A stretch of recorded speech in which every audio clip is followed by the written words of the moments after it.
¿Qué tal? Buenos días, amigos seguidores de Cuadratín San Luis Potosí. Bienvenidos a su espacio de noticias en línea a través de la red social de Facebook en esta mañana con toda la información de lo que ha ocurrido en las últimas horas en San Luis Potosí respecto, por supuesto, a la pandemia del COVID-19. Ya se contabilizan, según el último corte que dio la Secretaria de Salud de la mañana de ayer, 3 decesos confirmados por este nuevo coronavirus, así como 40 contagios, 40 casos ya positivos en toda nuestra entidad, la mayoría de ellos, 37, aquí en la capital potosina, 2 en el municipio de Soledad de Graciano Sánchez y uno más, que sería el primero al interior del estado, en la zona media, esto en el municipio de Ciudad Fernández. Al comenzar las transmisiones locales por COVID-19, la Secretaria de Salud del Estado, la doctora Mónica Liliana Rangel Martínez, indicó que se espera que se llegue a la máxima curva de contagios en la última semana de abril y 1 de mayo. Señaló que es en estas fechas cuando se espera el mayor repunte de casos si se continúa con las instrucciones de la autoridad sanitaria, por lo que se esperaría a que se pueda salir de la curva de casos a finales de julio y principios de agosto. Rangel Martínez indicó que en estos momentos se siguen las indicaciones de la sana distancia, por lo que si en un momento dado la curva epidémica presenta un incremento considerable y antes de poder atender los casos, se tendrá que solicitar a las autoridades que se comience el aislamiento social. Explicó que esta medida es distinta a la sana distancia, ya que se cierran el mayor número de actividades y se establecen momentos específicos para que la población pueda salir para solo adquirir alimentos, medicinas o recibir atención médica. Sin embargo, reiteró que se puede evitar llegar a esta medida si se mantiene la sana distancia y se dejan de hacer todas aquellas actividades que no sean esenciales, organizar a la familia para que solo una persona salga a comprar los alimentos o las acciones para poder permanecer en casa. Para Agencia Cuadratín San Luis Potosí, Karina Méndez. La Secretaria de Salud del Estado, la doctora Mónica Liliana Rangel Martínez, hizo un intenso y emotivo llamado a la ciudadanía para que se quede en casa y mantenga la sana distancia para evitar la propagación de COVID-19.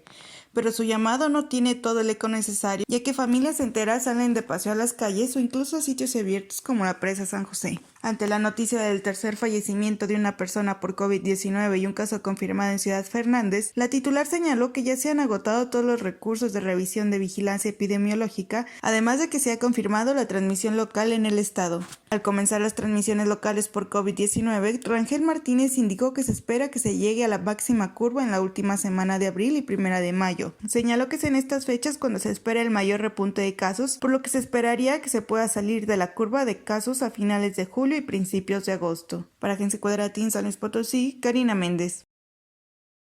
Ciudad Fernández presentó el primer caso positivo de COVID-19 al interior del estado de San Luis Potosí, confirmó la secretaria de Salud Mónica Liliana Rangel esta mañana de lunes, horas después que ya se había difundido por diferentes medios de comunicación. En Ciudad Fernández se da el primer caso positivo en el interior del estado. Este también fue confirmado el día de ayer. El paciente llegó al hospital, tiene antecedente de viaje a Estados Unidos, con frecuencias de ir y venir a ese país y regresar a este municipio. Se trata de un paisano que viaja constantemente de Estados Unidos a México, específicamente a la comunidad de Los Llanitos, ubicada en la zona urbana de este municipio. El hombre de entre 50 y 59 años de edad ingresó al Hospital General de Río Verde el sábado pasado con síntomas sospechosos del virus, dio a conocer el director en Salud Pública, Miguel Lutzo Steiner. El paciente fue ingresado el 4 de abril, es decir, el sábado pasado. Es una persona que llega de Estados Unidos, que está informada sobre la situación actual. Una vez que se detecta con enfermedad respiratoria, se pone en contacto con las autoridades, es aislado. Hasta el momento su estado de salud es grave, pero estable y no ha requerido de cuidados intensivos en el Hospital de Soledad, donde ya fue trasladado desde el domingo. Y fue manejado, llegó al Hospital General de Río Verde, fue manejado con todos los protocolos que se establecieron y una vez que fue positivo ha sido trasladado al Hospital de Soledad. Se encuentra hospitalizado, no está en una unidad de cuidados intensivos. Él se encuentra estable, pero se reporta grave en razón de que en cualquier momento puede presentar un deterioro y puede cambiar su situación de salud. En la conferencia de prensa de esta mañana, informaron que han comenzado con el cercado sanitario y revisado la serie de contactos que tuvo este hombre desde su llegada de Estados Unidos. Y se llevan acciones del estudio de contacto. Ahorita estamos justo en la investigación para determinar exactamente cuántas personas tuvieron contacto de riesgo. Recordemos que es una situación importante determinar el tipo de contacto para establecer el nivel de riesgo y de esta manera pues apuntar la vigilancia en estas personas que tuvieran mayor probabilidad de desarrollar la enfermedad. La Secretaría de Salud informó que desde los primeros minutos en el Hospital General de Río Verde se activaron los protocolos del caso para evitar una propagación del virus. Afortunadamente él, desde su ingreso al hospital, es considerado un caso sospechoso por todos sus antecedentes y todo el personal de salud lo atiende con las medidas que corresponden. También se descartó que un paciente que falleció en Ciudad Valles lo haya hecho por COVID-19. La Secretaría de la Defensa Nacional, Sedena, continúa apoyando en la contingencia sanitaria y a la ciudadanía que lo requiere con la convocatoria para reclutar a personal civil y militar en retiro a integrarse a las labores realizadas a través del plan de N3E. Dicho personal será contratado de forma momentánea hasta que termine la crisis de salud por la que atraviesa tanto el país como el Estado. La convocatoria va dirigida a todo aquel que sea profesionista o mano de obra calificada en el área de salud, capturista o afanador, que se integren a las labores que se lleva a cabo en todo el país atendiendo a personas infectadas por COVID-19 y a los grupos vulnerables. Se requiere del apoyo de médicos especialistas en medicina crítica, medicina interna, neumología, cardiología y urgencias, así como enfermeros especialistas en medicina crítica, pediátricos y neonatos, además de médicos y enfermeras generales.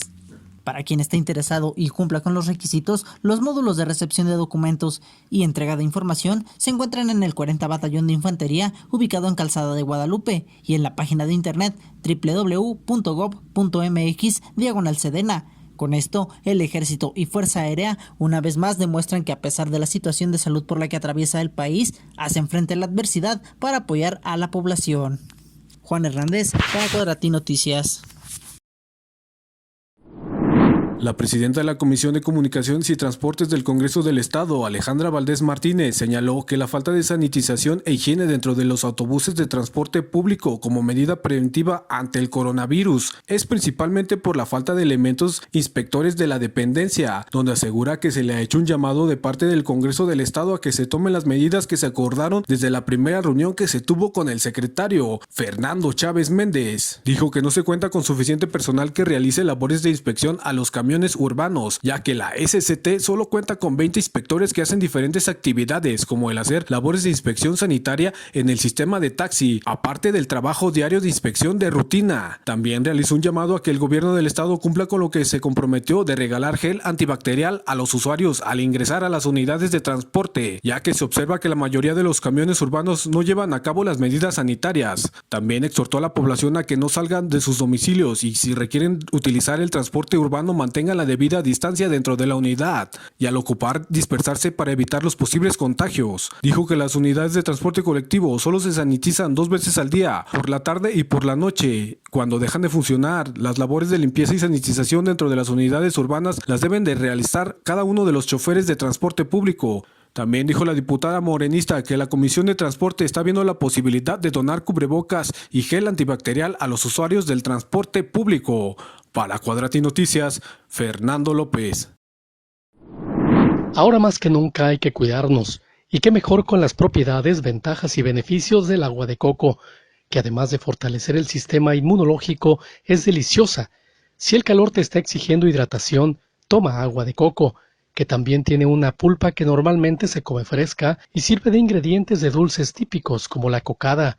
En Ciudad Valles, si alguien tiene experiencia en el tema, es sin duda José Santos Ahumada, quien desde hace 27 años se dedica al negocio. Establecido frente a la Glorieta Hidalgo y en compañía de su pareja, durante 12 horas, entre 10 de la mañana y 10 de la noche, despacha al menos medio centenar de cocos diarios, sin importar la temporada del año. Con una habilidad sorprendente, los pela en cuestión de minutos hasta dejarlos completamente limpios, y luego cuidadosamente perfora un extremo para permitir la extracción del agua a través del popote. Otra dotación la guarda para enfriar en bolsas sobre el hielo y el contenido lo fragmenta, añadiéndole limón, sal, chile y chamoy al gusto, preparado en un reciclable y ecológico recipiente, pues se trata de la misma cáscara. El óptimo servicio propicia el crecimiento de una selecta clientela que lo ha seguido fielmente durante estas casi 3 décadas y que en temporadas como la actual, donde se enfatiza la importancia de mantener el sistema inmunológico en condiciones favorables, las ventas se incrementan notoriamente.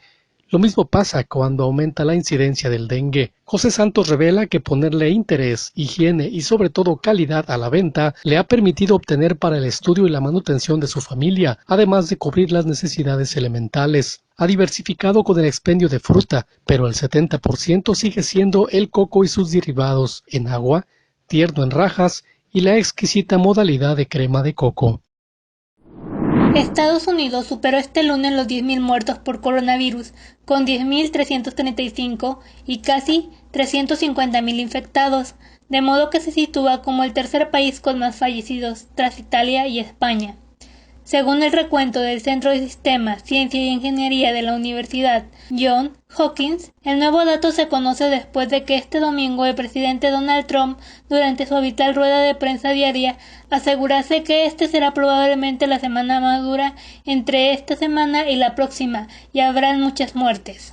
Nueva York, el gran epicentro de la pandemia en Estados Unidos, acumula con estas últimas cifras un total de 4.758 muertos. Y de 130.689 casos de COVID-19 confirmados, frente a los algo más de 122.000 que tenía un día antes. Los expertos han sido cautelosos ante la tendencia al alza en contagios y fallecidos en Estados Unidos. El principal epidemiólogo de la Casa Blanca, Antonio Fauci, en la rueda de prensa con Trump, expresó su confianza en que en el plazo de una semana, quizá un poco más, se empiece a ver un aplanamiento en la curva y un descenso.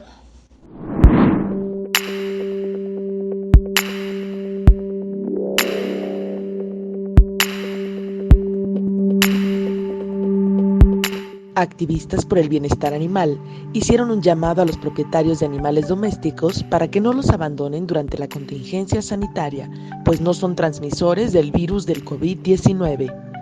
Carla García, presidenta de la asociación Huella Amiga, dijo que ante la circulación de rumores respecto a que los animales domésticos y sobre todo los perros y gatos presuntamente son transmisores, algunas personas lo están tomando como cierto.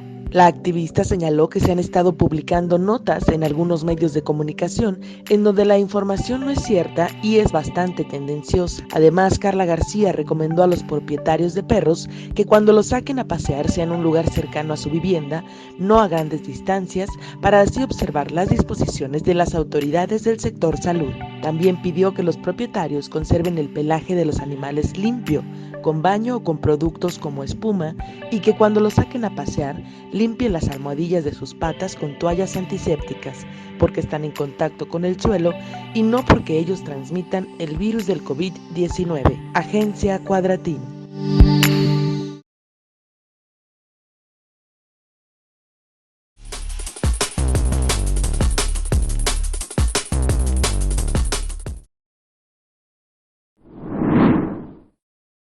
Pasamos ahora a un resumen informativo con lo más relevante de las 4 regiones de San Luis Potosí y en la nota nacional un anuncio que hicieron ya las autoridades el día de ayer. 24 estados del país van a tener temperaturas bastante extremas de calor, hasta de 35 grados centígrados en esta primavera. El examen de oposición es una evaluación que realiza la Secretaría de Educación a todos los egresados de las escuelas normales en el estado y que desean obtener una plaza de maestro. Ramiro Pérez Martínez, jefe de la Unidad Regional de Servicios Educativos en el Altiplano, expresó que pese a la contingencia sanitaria que se vive actualmente en el país, el examen de admisión a la fecha continúa vigente y sin modificaciones para celebrarse. En ese sentido, todos los interesados e interesadas deberán estar al tanto de la información que se maneja a través de las plataformas de la Secretaría de Educación. Señaló que el calendario de la aplicación indica como fecha de aplicación del examen la segunda quincena del mes de mayo y la primera del mes de junio, donde los aspirantes deberán de contestar su examen ya sea de forma presencial o a través de internet. El jefe de la URSSE dijo que el año 2019 tuvo gran respuesta de aspirantes, de los cuales más de 200 ya han obtenido su plaza al interior del estado, y se espera que esta misma respuesta se dé en el 2020 y el número de ingresos al sector educativo sea aún mayor.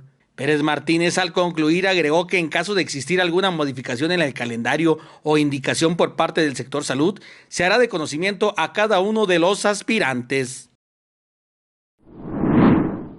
El gobernador de Oaxaca, Alejandro Murat Hinojosa, confirmó este lunes la detención del exdiputado Juan Vera Carrizal, buscado por la Fiscalía por la agresión a María Elena Ríos. El gobernador detalló en sus redes sociales que Juan Vera enfrentará la justicia por el terrible hecho de violencia cometido contra María Elena Ríos, joven saxofonista oaxaqueña. Señaló que más tarde la Fiscalía General de Oaxaca dará detalles sobre la detención. El exdiputado Juan Vera Carrizal era buscado por la Fiscalía General de Oaxaca debido a su presunta participación como autor intelectual del ataque a la saxofonista María Elena en septiembre de 2019 en Huajupan de León.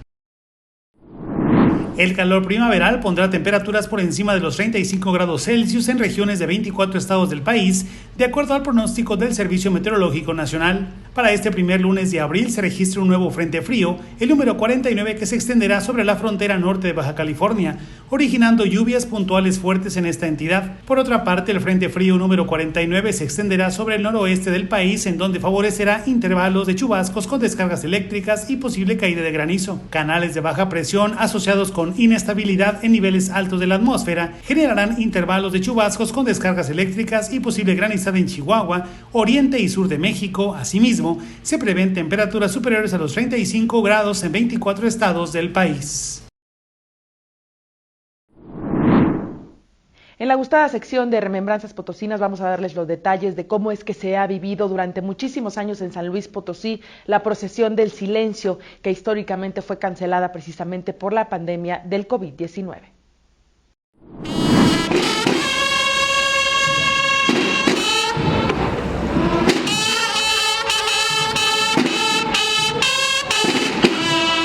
Cada Viernes Santo, en punto de las 20 horas, se escuchaba el sonido de una corneta que convocaba a la guardia pretoriana, quienes avanzaban a paso lento del Teatro de la Paz hasta el Templo del Carmen.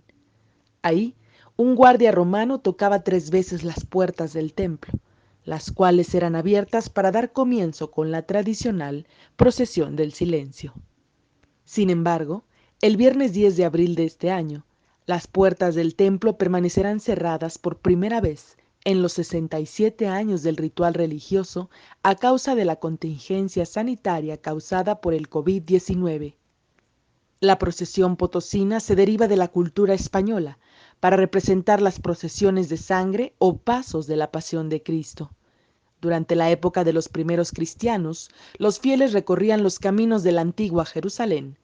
Para el siglo XIII, se producía el camino de Jesús por la calle de la Amargura, por lo que los primeros franciscanos realizaron un viacrucis por las calles de Tierra Santa.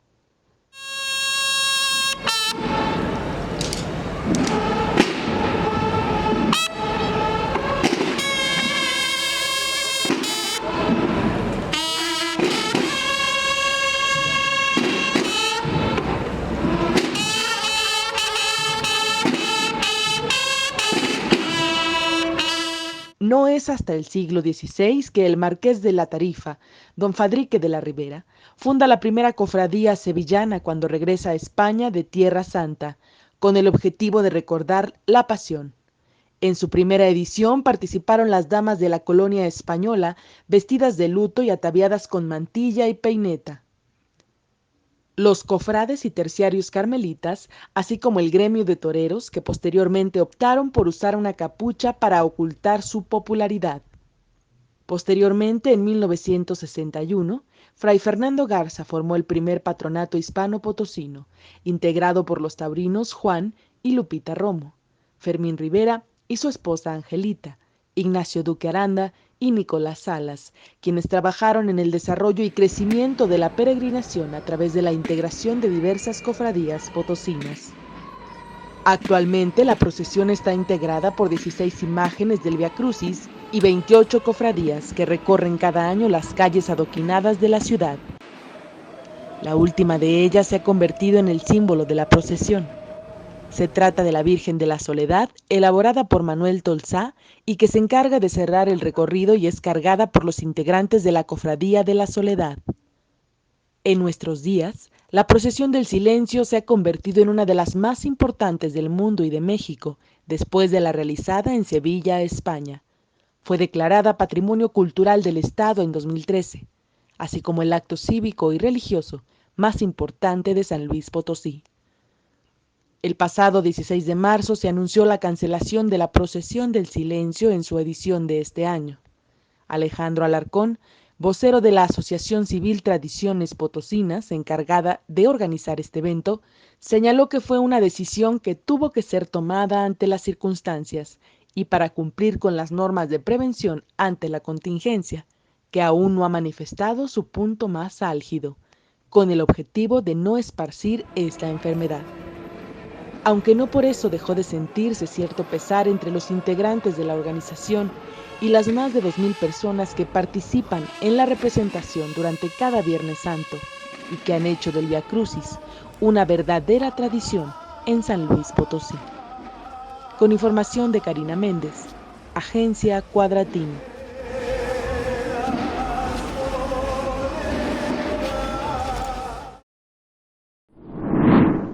A continuación vamos a escuchar el resumen deportivo con Javier Cervantes. Sin actividad física a causa de la contingencia sanitaria, se conmemoró este 6 de abril el Día Internacional del Deporte, constituido por la Organización de las Naciones Unidas, la ONU, con el propósito de tomar conciencia del papel que desempeña el deporte en la humanidad. Los diferentes espacios deportivos de la ciudad, como canchas, auditorios y campos, lucieron vacíos ante la recomendación de la Secretaría de Salud de guardar aislamiento social y dejar el deporte para cuando haya pasado la contingencia sanitaria. En todos los niveles del deporte desapareció la actividad del mapa, exhibiendo un panorama por lo pronto desolador en una época que suele traer cientos de aficionados a los diferentes espacios con los torneos de Semana Santa, que se realizan por todos los sectores de la entidad. Los centros de acondicionamiento físico-atlético, CAFAS, vieron truncadas también sus actividades propias del aniversario número 40 de su organización en la capital potosina, proporcionando ejercitación física de manera ininterrumpida desde 1980 a 2020 a favor de la sociedad potosina. Aunque al año todavía le queda mucho por transcurrir, la pandemia del COVID-19 impidió que algunas de las actividades ya agendadas por su director técnico Fernando Montelón Guazúa se vieran interrumpidas, y no solo eso, sino también en riesgo de cancelarse hasta el próximo año. Cuadratín Deportes. Así llegamos al final de esta emisión de noticias. Yo lo espero a partir de mañana a las 9 de la mañana en esta misma transmisión en línea con Cuadratín San Luis Potosí. Entre tanto, manténganse informados en nuestra plataforma digital, que es sanluispotosí.cuadratin.com.mx.